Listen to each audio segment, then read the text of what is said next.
it's so taboo in the African community, and I don't know other communities. For me, for the same, for my family, I didn't know. I don't want to speak to all Africans, so my family, I never heard about sleep training.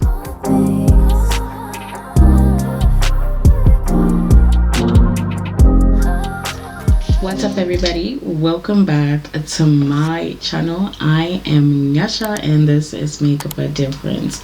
Let's just get into it. Just like the title, I have, as everyone knows, if you follow my channel, you know that I have a son and he is going to be 1 soon, so maybe by the time I put this video he'll be already 1. And so I am doing this video, my gosh, disclaimer, if you've got anything negative to say, you are welcome, but keep it to yourself, because this is a very sensitive topic for mothers and for people who may think they know how motherhood is. But anyway, let's get on with the video, because I just want to know, I just wanted to like share this because I feel like it's a very helpful subject for some. And one thing about me is, like, if I find something works for me, like, I also want to share it and help someone that might be going through the same thing and whatnot. And another disclaimer, every baby is different and not every baby is the same, and I am just talking about my son and my journey as a mother. So I am going to be talking about how I sleep trained my son. First thing I want to do, I wrote a couple of notes here. So first thing is first, if this might be a long video, grab yourself a drink, a tea, a coffee, whatever you need, because we're gonna talk, because I feel like this is such a taboo when it comes to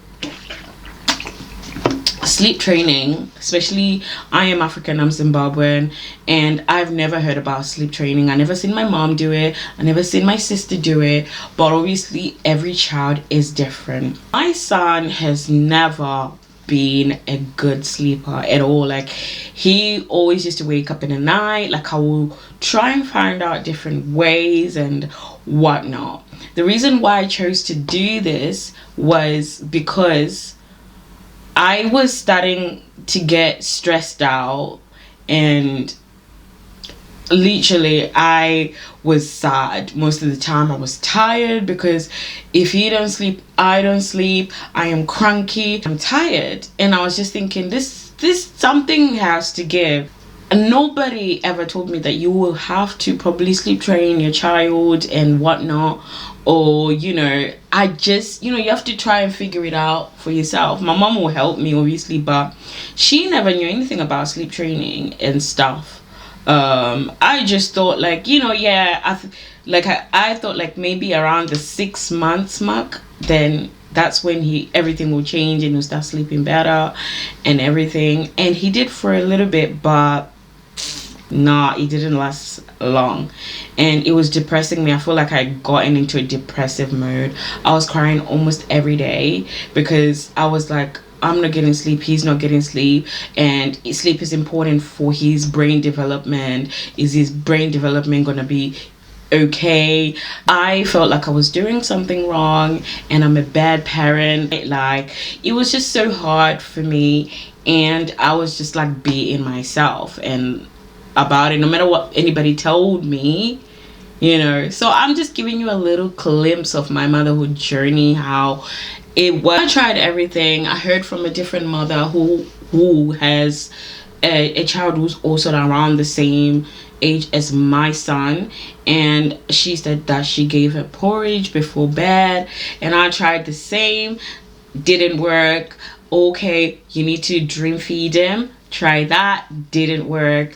My son's getting older, 8 months going, it literally put me off another child. Like, I'm still dealing with it now, like, but I feel like I was literally put off, and I know that every child is different, and maybe the next one I have will not be like that. 7 months I tried sleep training my child, I think using a method called Feber method, but I just could not handle his cry at all. I could not handle hearing him cry. I think the most he cried to the point he threw up. This was like around 7 months, and I was like, I can't do this. I think this is evil. I think this is not good. He will eventually figure it out. I don't care how long it takes. I'll just be there, even if it means like I'm tired most of the time. It's fine. But it's really not fine, because I was depriving him from like just going outside for walks and to the park, and because I was so tired, I just wanted to be home all the time. So I was like, okay, 9 months I was thinking about it, because my son had gotten to a point where he would randomly wake up in the middle of the night, and let's say 12 o'clock, like he would sleep 5 hours without waking up. We do the routine, bedtime routine. He had a routine in place since he's been 6 months, right? A good routine, and it stayed the same. We just tweak it as older he gets, but it's pretty much the same that he knows. But he'll get up after 5 hours or 4 hours or 3, depending on what he feels like, and he don't want to sleep anymore, and he'll stay up the wake window. Like, let's say 9 months, his waking window is 2 hours 30 minutes. He would stay up for that long, and let's say he could get out from 12 or 1 or 3, and then you want to go back to sleep around like 5:30 in the morning. So this was depressing. This went on 2 months. It went on for 2 months, and I was thinking, oh, it's the development stage, it's the 9-month sleep regression. I know this is how it is. It's and I like pushing through. Like when he gets up, they say if my husband is on night shift, it'll be me, and if he will swap. Basically, that's why I'm grateful, like, because I don't know how to do it myself, child. I probably would have, God gives you the strength. So we'll get up with him, we'll stay with him, we'll go downstairs and play. And that was the mistake we did, because now it became a habit. Like, oh, you know what, I sleep a little bit at night and I get up and then I play with mommy and daddy. That's it. So how my son's so clever, and I feel like children are just smart, because what you okay, or what you show them, and you're like, okay, this is okay, you can keep doing this, they will just be like, okay, well, that's how it is, we're just gonna do this. Then it was never his fault. It was the fact that this is all he knew all his life. I will go on mommy's shoulder, I can be rocked to sleep. What I remember when I used to watch some of the videos, like how you sleep train, is like when you put your child asleep, let's say he sleeps on you, and then randomly then you transfer him. When he wakes up, because we all wake up in the middle of the night somehow, some way, he's gonna be like, wait, I'm not on mommy, and I'm expecting to be put down the same way. So I need to cry out to mommy or daddy so they can do what they did again, and I'll go back to sleep. So obviously he's like, okay, mommy's not there, this is not where I sleep, like this is not. So that was the issue. Like he would fall asleep nicely and he'll sleep for a couple hours, then he was like, okay, it's time to get up. As soon as he turned 10 months, I was like, we're gonna do this training. I wanted to do the gentle approach, but my son is too strong-willed. About Feber method, if you look up what Feber method is pretty much like, it's not the cry out, but it's like timed. You go and check in, just leaving your child crying out throughout the night, like throughout, and then knocks out. You go in and check and reassure and stuff. So but I tweaked, you have to get rid of everything, like let's say dummy, let's say feeding, like nighttime feeding, like if they wake up, you get rid of everything. So at this time he had stopped 9 feet, so that was the easy part. He still had the dummy, and I just thought, I'm gonna tweak this because I might be a bit too much for him. I just wanted him to have some type of comfort, because I'm gonna be going in and out, so he won't have me. He needs something. So I just thought, my son's too young, let him have the dummy. I will wean him off the dummy when he's 1 and stuff. So I left the dummy, and obviously on the Feber method, you're not supposed to leave the dummy. You are supposed to take off every, what do they call them? I don't know, I'll just say everything, like every comforter basically. Like, so obviously I was like, I'm gonna leave the dummy and I'm gonna put a blanket so he can get used to 2 comforts, because the time that I take off the dummy, I want him to have the blanket. And you know, the blanket, they can always stay with it for as long as they want. So my husband was like, okay. Obviously, he, at the first time we sleep trained Zion when he was 7 months, he was not really okay with it, and neither was I. But I was tired and fed up. Imagine Zion, you know, getting up to 1-year-old or 2-year-old, and we're still having sleep issues, because they're gonna carry out however you train them to sleep throughout the childhood life. And I know there's going to be times where he's sick, where I have to throw the sleep training out of the window. I know there's going to be times where he's teething, but they say even if they're teething, you should still try and sleep train him, but obviously offer more comfort and stuff. So I was like, I have to do this, so I'm going to start on my own. Then let's get into how I sleep trained him. So I wrote things down so that I just don't blubber. So the February method, they say it takes about, you know, 7 days to work, or 2 weeks, or, you know, if your child's strong-willed. And I feel like my child was strong-willed, but it took him less, and I'm gonna share with you. So if you have watched all my blabbling and you skip to here, then that's completely fine, because, you know, I just wanted to tell you the backstory of why I chose to sleep train, even though I said with 7 months I'm not going to do it anymore. But I was like, something has to give, because I feel like this is not healthy. It's not good sleeping healthy habits to my child. So the interviews, they're called interviews. Those are the check-ins.